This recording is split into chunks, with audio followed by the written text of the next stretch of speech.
Thank you, Mr. Speaker, and I thank the gentleman for yielding. I rise in strong support of the resolution approving the Joint Comprehensive Plan of Action regarding the nuclear program of Iran, negotiated by the Obama administration in concert with 5 other nations, the P5+1. I want to commend President Obama, Secretary Kerry, Undersecretary Sherman, Secretary Moniz, and their entire teams for their leadership and continued persistent engagement with our international partners and members of Congress to make this moment possible. None of us comes to this decision lightly, perhaps the most important decision of our public life, no matter what the decision we come to. But after reading the agreement and the classified and unclassified underlying documents, taking part in numerous briefings at the White House and here on Capitol Hill, meeting with constituents, and studying the analysis of experts, I am confident that this strong diplomatic achievement provides the only option that prevents Iran from obtaining a nuclear weapon, and by some estimates in as few as 2 to 3 months. This is not achieved by trust, Mr. Speaker, but through verification. After 14 years of continuous military engagement for our armed services, this agreement cuts off all pathways to an Iranian nuclear weapon and does so without unnecessarily risking American lives in yet another military action, even as the agreement preserves that ultimate option should it become necessary in the event of Iran's default.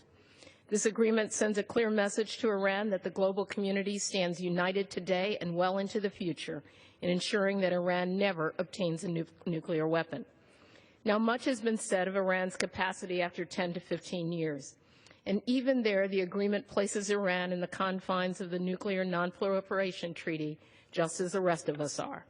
And if Iran violates the agreement, they will, without question, face complete isolation, even more severe repercussions, and the U.S. retains our ability to engage unilateral sanctions and our military option.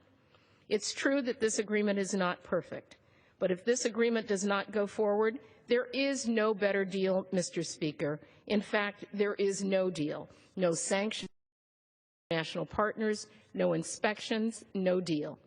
This is a negotiation which is by definition not perfect. It is my hope that we'll divorce ourselves from the hyperbole and the rhetoric in favor of the seriousness this issue deserves. I've concluded that the agreement is the best path forward. This is not just my considered judgment, it's the judgment of the highest levels of the military, non-proliferation experts, nuclear scientists, and our diplomatic partners, who join in their overwhelming support of the agreement.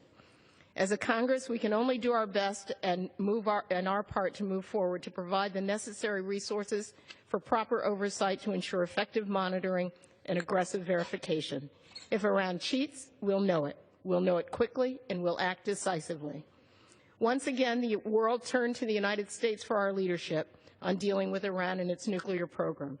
This agreement, reached through rigorous diplomacy in conjunction with our partners, provides the tools we need to ensure a pathway to peace and security for the United States, for Israel, the region, and the world. I will vote to approve the Joint Comprehensive Plan of Action.